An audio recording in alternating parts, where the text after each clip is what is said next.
تبارك الذي نزل الفرقان على عبده ليكون للعالمين نذيرا۔ السلام علیکم، بسم اللہ الرحمن الرحیم۔ قرآن کا پیغام انسانیت کے نام سیریز کے ساتھ آج ہم ایک نئی نشست کے ساتھ حاضر ہیں۔ آج ہم انشاءاللہ قرآن مجید کی آخری سورہ مبارکہ کی کچھ وضاحت کی کوشش کریں گے۔ پچھلی نشست کے اندر ہم نے معوذتین میں سے سورۃ الفلق کی کچھ وضاحت کی کوشش کی اور جادو ٹونے اور اس کے متعلق حسد، نظر بد اور ان چیزوں کو کچھ نہ کچھ وضاحت کے ساتھ آپ کے سامنے پیش کرنے کی کوشش کی۔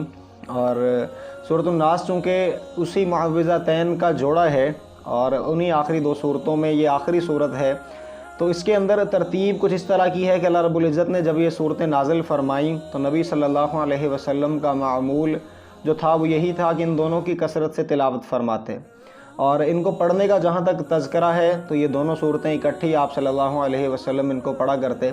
ہم بغیر کسی توقف کے اس سورہ مبارکہ کی تلاوت آپ کے سامنے پیش کرتے ہیں اور پھر انشاءاللہ اس کی کچھ نہ کچھ وضاحت کی کوشش بھی کریں گے۔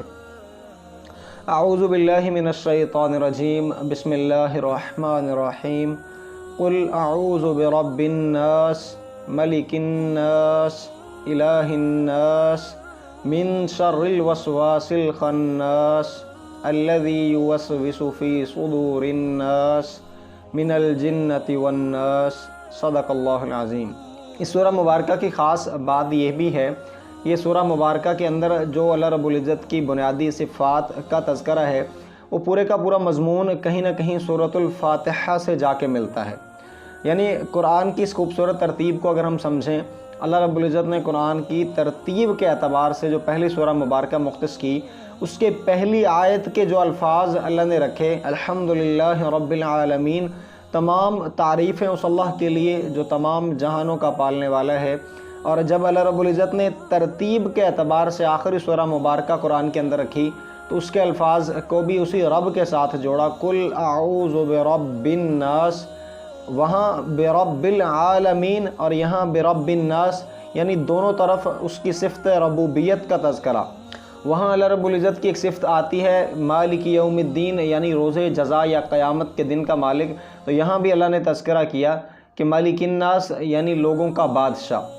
تو کہیں نہ کہیں یہ سورت کا عنوان جو ہے یہ سورۃ فاتحہ کے ساتھ بھی ملتا ہے، اور اللہ رب العزت کی انہی بڑی صفات کا تذکرہ ہے جو اللہ نے پہلی سورہ مبارکہ کے اندر کیا۔ اب ہم انشاءاللہ اس کا پہلے ترجمہ کر لیں۔ اللہ کیا فرماتے ہیں؟ قل اعوذ برب الناس، آپ کہہ دیجئے کہ میں پناہ میں آتا ہوں برب الناس، لوگوں کے رب کی۔ برب الناس کا مطلب لوگوں کے رب سے مراد یہاں پہ عمومی طور پر پورے کے پوری انسانیت کو اللہ رب العزت نے شامل فرمایا۔ قرآن میں اللہ رب العزت کا خطاب جو ہے وہ 20 مقامات پر ایسا ہے جہاں اللہ رب العزت انسانوں کو خطاب کرتے ہیں یا ایھا الناس کے صیغے میں۔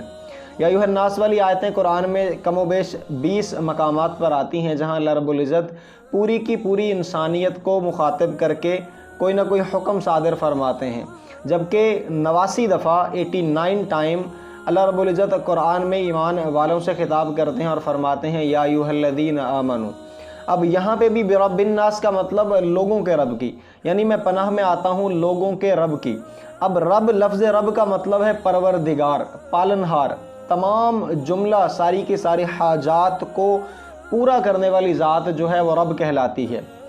میں نے ایک عالم سے اس کا بڑا خوبصورت ترجمہ سنا کہ رب کا مطلب ہے محبت سے پالنے والا، بتدریج پالنے والا۔ بتدریج پالنے کا مطلب کہ ایک بندے کا قد روزانہ کی بنیاد پر یا ایک بچے کا قد روزانہ کی بنیاد پر بڑھتا ہے، لیکن وہ بڑھتا ہوا ہمیں نظر نہیں آتا، لیکن اس کے قد کی پیمائش اگر اس بڑھنے کے دورانیے میں آپ کوئی 6 ماہ یا سال کے بعد کریں تو وہ قد آٹومیٹکلی اس میں کچھ انچ کا اضافہ ضرور ہوتا ہے جو کہ ہم عام آنکھ سے اس کی پیمائش نہیں کر پاتے، اور یہ اللہ رب العزت کی صفت ہے۔ اسی طرح پودوں کا بڑھنا یا کسی بھی ایسی چیز کا جس میں بڑھوتری ہو تو وہ بڑھوتری کس بنیاد پر ہے کہ وہ اللہ رب العزت کر رہے ہیں، ایسی ذات کو رب کہتے ہیں۔ اور ایک اور ترجمہ اگر اس کا کریں، پروردگار کا مطلب پالنے والا، گویا کہ ایسے سمجھ لیں کہ رزق کا ذمہ جو ہے وہ اللہ رب العزت کے ہاں ہے۔ قرآن میں اس چیز کی دلیل ہے، اللہ فرماتے ہیں وما من دابۃ فی الارض الا علی اللہ رزقها، روئے زمین پر چلنے والا ایک بھی جاندار ایسا نہیں جس کا رزق میرے ذمے نہ ہو۔ یعنی زمین پر چلنے والے جتنے جاندار ہیں وہ اب یہاں پہ انسان کا تذکرہ بھی نہیں ہے، بلکہ اللہ نے ذمہ لیا کہ جن میں جان ہے، کھانا پینا جن کی حاجت اور ضرورت میں ہے، تو اس رب کے ذمے ہے کہ وہ ان تک کھانا پہنچائے۔ جیسا کہ سلیمان علیہ السلام کا واقعہ قرآن میں بھی تذکرہ ہے کہ ان کو اللہ رب العزت نے ایسی بادشاہت عطا کی تھی کہ جو قیامت تک کسی کو نہ ملے گی۔ اللہ نے تمام کی تمام چیزوں پر بادشاہت دی، ہوا پر، پرندوں پر، جانوروں پر، انسانوں پر، جنات پر، ہر چیز پر اللہ نے پوری حکومت دے کے بھیجا۔ تو انہوں نے یہ اللہ رب العزت کے سامنے اپنی خواہش کا اظہار کیا کہ میں چاہتا ہوں میں تیری مخلوق کے لیے کھانا بناؤں۔ تو وہ کھانا جو ہے وہ بنانے کے لیے انہوں نے پہلے تو ضد کے ساتھ اللہ رب العزت کو منایا، جب اللہ نے اجازت بخشی تو انہوں نے وہ کھانے کے ڈھیر پکا کے کوئی 6 ماہ یا سال لگا یا جتنا بھی عرصہ، جنات کو لگایا، انسانوں کو لگایا، تو وہ جب ڈھیر لگا لیے اور اپنی سوچ کے مطابق اس کھانے کے انبار لگ چکے تھے، تو پھر کیا کیا؟ اللہ رب العزت سے عرض کیا کہ یا اللہ تو اپنی مخلوقات کو بھیج، میں ان کی مہمان نوازی کے لیے پوری تیاری کر چکا ہوں۔ تو اللہ نے فرمایا کہ اے سلیمان، سمندر قریب ہے، پہلے سمندر سے بھیجوں یا خشکی سے بھیجوں؟ تو کہا یا اللہ سمندر قریب ہے، پہلے تو اپنی آبی مخلوق بھیج۔ تو اللہ رب العزت نے اپنی مخلوقات کو تو کیا بھیجنا تھا، ایک مچھلی کو حکم دیا، وہ مچھلی آئی، اس نے آ کے وہ سارے کا سارا کھانا 1-2 لقموں میں لپیٹ لیا، اور سلیمان علیہ السلام سے کہنے لگی کہ اللہ رب العزت روزانہ کی بنیاد پر مجھے اتنے بڑے 3 لقمے کھلاتے ہیں، ابھی میرا 1 لقمہ باقی ہے، تو تم مجھے وہ بھی دو۔ تو سلیمان علیہ السلام سجدے میں گر گئے اور اس بات کا اقرار کیا کہ اے اللہ، واقعی ربوبیت والی صفت جو ہے وہ تیرے لیے مخصوص ہے، اور اس کائنات کو پالنے والا اور اپنی مخلوقات کو رزق دینے والا صرف تو ہی ہے، تو میں یہ غلطی کر بیٹھا۔ اب اللہ کی اس صفت کی بنیاد پر کہ وہ لوگوں کا رب ہے، لوگوں کو پالنے والا ہے، اللہ رب العزت اپنے نبی صلی اللہ علیہ وسلم سے کیا فرما رہے ہیں کہ نبی صلی اللہ علیہ وسلم آپ کہہ دیجئے کہ میں پناہ میں آتا ہوں لوگوں کے رب کی۔ کیا مطلب؟ لوگوں کا پالنہار، تمام جملہ حاجات کا پورے کرنے والا رب، آپ اس کی پناہ میں آ جائیں تو آپ ہر قسم کے جادو، شر، آپ ہر قسم کے حسد، نظر بد سے محفوظ ہو جائیں گے۔ اگلی آیت کی طرف آتے ہیں، اللہ فرماتے ہیں ملک الناس، لوگوں کے بادشاہ کی۔ لوگوں کے بادشاہ سے مراد حقیقی بادشاہت تو اللہ ہی کے ہاتھ میں ہے۔ اب کائنات میں، اب اس دنیا میں چلتے ہوئے اللہ رب العزت نے عارضی طور پر لوگوں کے اندر کچھ اختیارات کی تقسیم کر دی، لیکن قیامت کے دن ایسا ہوگا کہ وہ ایسا رب ہے، قیامت کے دن بادشاہت صرف اسی کی۔ وہ قیامت کے دن جھٹکا دے کے زمین و آسمان کو پوچھے گا لمن الملک اليوم، کون ہے بادشاہ، سامنے آئے، کوئی نہیں آئے گا۔ حدیث پاک میں آتا ہے اللہ رب العزت 3 دفعہ زمین و آسمان کو جھنجھوڑیں گے اور پوچھیں گے لمن الملک اليوم، کون ہے بادشاہ، سامنے آئے۔ جب کوئی نہیں آئے گا تو اللہ فرمائیں گے انا الملک، میں ہوں بادشاہ، انا الغفور الرحیم، انا الواحد القہار۔ تو اللہ رب العزت وہ ذات ہے جو لوگوں کا بادشاہ نہ صرف دنیا میں ہے بلکہ اصل اور حقیقی بادشاہ ہے۔ تو اس کی پناہ میں آنے کے لیے اللہ رب العزت اپنے نبی صلی اللہ علیہ وسلم کو تنبیہ یا نصیحت فرما رہے ہیں۔ تیسری آیت میں اللہ فرماتے ہیں الہ الناس، تمام انسانوں یا تمام لوگوں کے معبود کی پناہ میں۔ قرآن میں اللہ رب العزت اسی وحدانیت توحید کا تذکرہ بار بار کرتے ہیں، الہ مع اللہ، کہ ہے کوئی اللہ کے سوا کا کوئی معبود؟ ہم اقرار کہاں کر سکتے ہیں اللہ کے سوا کوئی عبادت کے لائق ہی نہیں۔ اللہ نے بے شمار دلیلیں قرآن میں دیں، هو الاول، ایسا اول اس سے پہلے کچھ نہیں، هو الآخر، ایسا ابدی کہ اس کے بعد کچھ نہیں، هو الظاہر، ایسا سامنے اس جیسا سامنے کوئی نہیں، هو الباطن، ایسا چھپا ہوا کہ اس سے چھپا ہوا کچھ نہیں، وهو بكل شيء علیم، اور وہ ہر چیز کے بارے میں مکمل علم رکھنے والا ہے۔ انہ علیم بذات الصدور، جو سینوں تک کے بھیدوں سے واقف، انہ یعلم السر واخفی، جو ظاہر کی چیزوں کو بھی جانتا اور سینوں کے اندر مخفی بھیدوں کو بھی جاننے والا واحد ذات وہ ہے کہ جو عبادت کے لائق ہے۔ لوگوں کے معبود سے مراد، جس طرح حضرت علی رضی اللہ تعالیٰ عنہ فرماتے ہیں کہ میں اس لیے عبادت نہیں کرتا کہ مجھے جنت ملے، بلکہ میں اس لیے عبادت کرتا ہوں کہ میرا رب اس قابل ہے کہ اس کی عبادت کی جائے۔ ہمارے دلوں میں وہ جذبہ بھی ہو کہ ہم اپنے رب کی عبادت اس لیے کرتے ہیں کہ وہ رب اس قابل ہے۔ اور اللہ کی قسم، بڑا خوبصورت جملہ، اس دنیا میں رہتے ہوئے ایک انسان کے لیے سب سے بڑا اعزاز یہ ہے کہ وہ اللہ کا بندہ ہے۔ عبد، بندہ ہونا، یہ انسان کے لیے سب سے بڑا اعزاز ہے۔ کاش کوئی سمجھے۔ تیسری آیت میں اللہ نے کیا کہا؟ الہ الناس، لوگوں کے معبود کی۔ اگلی آیت میں اللہ رب العزت نے عنوان کو تھوڑا سا اور بدلا، فرمایا من شر الوسواس الخناس، اس بار بار وسوسہ ڈالنے والے اور پیچھے ہٹ جانے والے کے شر سے۔ اب یہاں پہ تذکرہ جو ہے اس آیہ مبارکہ میں اللہ رب العزت نے شیطان کا کیا کہ وہ جو بار بار وسوسے ڈالتا ہے، دل میں مختلف قسم کے خیالات کا آ جانا، اور خیالات کا آ کے پھر اس شیطان جو ہے وہ راستہ لے لیتا ہے، پیچھے ہٹ جاتا ہے۔ اب انسان جو ہے اللہ رب العزت نے اس کو کمزور بنایا، انسان کے ساتھ کہیں نہ کہیں اگر فرشتے رکھے، شیطانی قوت کو بھی ساتھ میں چھوڑ دیا، اور انسان کا یہی تو امتحان ہے۔ اللہ نے فرمایا انہ لکم عدو مبین، بے شک انسان تمہارا کھلا دشمن ہے، اور یہ پہلے دن سے یعنی آدم علیہ السلام سے شیطان کی دشمنی اس انسانیت سے شروع ہوئی اور تا قیامت رہے گی۔ اب یہی تو امتحان ہے، انسان اس دنیا میں رہتے ہوئے ایک طرف شیطانی رستہ ہے اور ایک طرف رحمانی رستہ ہے، انتخاب کرے کہ وہ رحمان کی طرف جانا چاہتا ہے یا شیطان کی طرف۔ تو من شر الوسواس الخناس، اس بار بار وسوسہ ڈالنے والے اور پیچھے ہٹ جانے والے کے شر سے۔ تو شیطان جو وسوسے اور اس کا جو اثر پہنچتا ہے یہ برحق ہے۔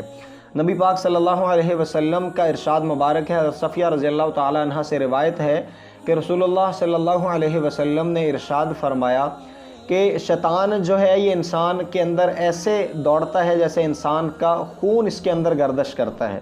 گویا کہ شیطان کو اللہ رب العزت نے انسان کے ساتھ ایسے پیوست کر دیا، اب جب تک وہ انسان اللہ سے اس کی پناہ نہیں مانگے گا، اللہ رب العزت کی پناہ میں نہیں آئے گا اور اس کے شر سے محفوظ ہونے کے لیے اللہ سے التجا نہیں کرے گا، تو اپنے آپ شیطان کا مقابلہ کرنا یہ قطعی طور پر ناممکن ہے۔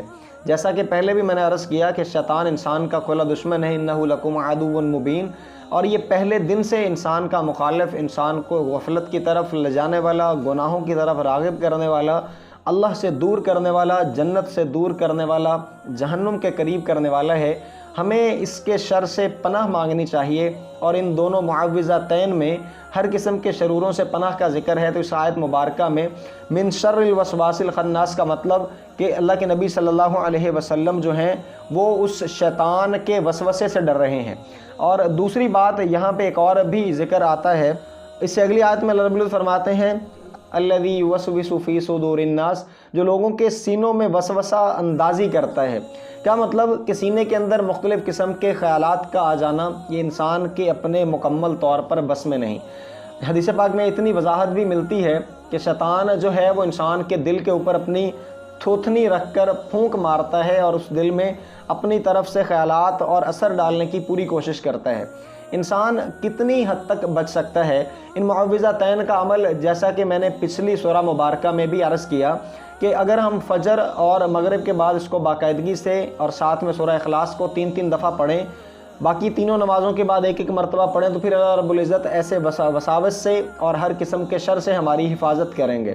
سو اس آیت مبارکہ میں ہمیں ان سے بچنے کے لیے ایک پورا حل بتایا گیا۔ سینوں میں شر کا مطلب، جیسا کہ انسان کا نفس جو ہے وہ تو ہمیشہ برائی کی طرف ہی راغب کرتا ہے، قرآن اس بات کی دلیل دیتا ہے، جیسا کہ یوسف علیہ السلام کا قصہ ہے کہ جب زلیخا نے ان کو اپنی طرف راغب کرنے کی کوشش کی تو اللہ رب العزت کی مدد سے وہ بچ نکلے۔ پھر انہوں نے اپنا وہ ذاتیات کا جو تذکرہ کیا کہ میں خود سے یا اپنے کمال سے نہیں بچا، بلکہ فرمانے لگے۔ قرآن کا 13واں پارہ یہاں سے شروع ہوتا ہے وما ابرئ نفسی ان النفس لامارۃ بالسوء الا ما رحم ربی انہ لغفور رحیم، کہ میں اپنے نفس کو بری ذمہ قرار نہیں دیتا۔ وما ابرئ نفسی ان النفس لامارۃ بالسوء، میں اپنے نفس کو گناہوں سے بری ذمہ قرار نہیں دیتا۔ کیوں؟ کیونکہ انسان کا جو نفس ہے وہ تو انسان کو گناہوں کی طرف ہی راغب کرتا ہے، الا ما رحم ربی، ہاں جس پر اللہ رب العزت رحم کر دیں، انہ لغفور رحیم، اور اللہ رب العزت بڑے غفور الرحیم اور بخشنے والے ہیں۔ اب یوسف علیہ السلام جیسی برگزیدہ ہستی اور جو یقیناً اللہ کے نبی ہیں، اللہ نے ان کی پل پل حفاظت فرمائی، وہ بھی یہ قرار دے رہے ہیں کہ اگر میں گناہ سے بچا اس میں میرا ذاتی کوئی کمال نہیں۔ سو ہمیں یہ سوچنا چاہیے کہ نیکی کرنا اور گناہ سے بچنا یہ ہمارے بس میں نہیں۔ حدیث پاک میں ملتا ہے لا حول ولا قوت الا باللہ، یہ ایسا مبارک کلمہ ہے کہ جو شخص اس کو پابندی کے ساتھ یا کثرت سے پڑھتا رہے گا، اللہ رب العزت اس کی 99 سے زیادہ بیماریوں سے حفاظت فرمائیں گے، اور سب سے کمتر بیماری دکھ، پریشانی اور جس کو آپ ذہنی سٹریس یا ٹینشن کہتے ہیں اس کا دور ہونا ہے۔ آج ہمارا سب سے بڑا مسئلہ وہی سٹریس، پریشانی ہے۔ لا حول ولا قوت الا باللہ، یعنی نہیں کوئی طاقت کسی چیز سے بچانے کی یا نیکی کی طرف لانے کی الا باللہ، مگر اللہ کے ساتھ۔ یعنی یہ جملہ ہم نے عمومی طور پر شیطان نے، اللہ معاف فرمائے، اس جملے کو اتنا عجیب جگہ استعمال کروایا کہ ہم کوئی غلط چیز دیکھیں ہم کہتے ہیں لا حول ولا قوت الا باللہ، تمسخر اڑانے کے لیے ہم کہتے ہیں لا حول ولا قوت الا باللہ، حالانکہ اس جملے کی طاقت کا ہمیں اندازہ نہیں کہ حدیث پاک میں اس کی کتنی فضیلت وارد ہوئی ہے۔ اس جملے کو ہم اپنا معمول بنائیں کہ کوئی بھی نیکی کریں تو پھر بھی کہیں لا حول ولا قوت الا باللہ، کہ یا اللہ یہ نیکی مجھ سے نہیں ہوئی بلکہ تو نے توفیق دی۔ کسی گناہ سے بچیں تو پھر بھی لا حول ولا قوت الا باللہ۔ میں تو ایک اور مثال دیا کرتا ہوں کہ ہم نماز کے اندر مؤذن ہمیں پکارتا ہے حی علی الصلاۃ، آؤ نماز کی طرف، ہم آگے سے یہ نہیں کہتے کہ میں آ رہا ہوں، بلکہ ہمیں یہ حکم ملا ہم جواب دیں لا حول ولا قوت الا باللہ، کہ نیکی کی طاقت، گناہ سے بچنے کی توفیق اللہ کی مدد سے ہے۔ اسی طرح مؤذن کہتا ہے حی علی الفلاح، کامیابی کی طرف، تو ہم یہ نہیں کہتے میں آ رہا ہوں، بلکہ ہم کہتے ہیں لا حول ولا قوت الا باللہ۔ اس لا حول ولا قوت الا باللہ اس قیمتی خزانے کو بھی اپنانے کی پوری کوشش کریں اور دن رات اس کا ورد کرتے رہیں۔ آخری آیت میں اللہ نے فرمایا من الجنۃ والناس، خواہ وہ جنوں میں سے ہو یا انسانوں میں سے ہو۔ اب جنات اور انسانوں، ان دونوں قسم میں شیطان جو ہے وہ ہر روپ میں ہو سکتا ہے۔ شیطان ہر حد الامکان کوشش کرے گا انسان کو بھٹکانے کی اور اس کو اصل راہ سے دور کرنے کی۔ کوشش کرنی چاہیے ہم اپنے رب سے جڑے رہیں ان خوبصورت اعمال کے ذریعے سے، عمل وہی جو رسول اللہ صلی اللہ علیہ وسلم سے ثابت، اور دن رات کی اس ترتیب میں 5 وقت کی نماز کی پابندی کے ساتھ ان معوذتین کو اپنائیں، اور کوشش کریں کہ رمضان کے اس معمول کے علاوہ بھی ہم اپنے آپ کی اس ترتیب کو لے کر تھرو آؤٹ دا ایئر، پورے سال کے لیے کوشش کریں، اس کو لے کے چلیں۔ دعا ہے کہ اللہ رب العزت ہمیں قرآن کو سمجھنے اور دوسروں تک پہنچانے کا ذریعہ بنائے۔ اپنا بہت سارا خیال رکھیے گا، آئندہ ملیں گے انشاءاللہ ایک نئے عنوان کے ساتھ، تب تک کے لیے السلام علیکم ورحمۃ اللہ وبرکاتہ۔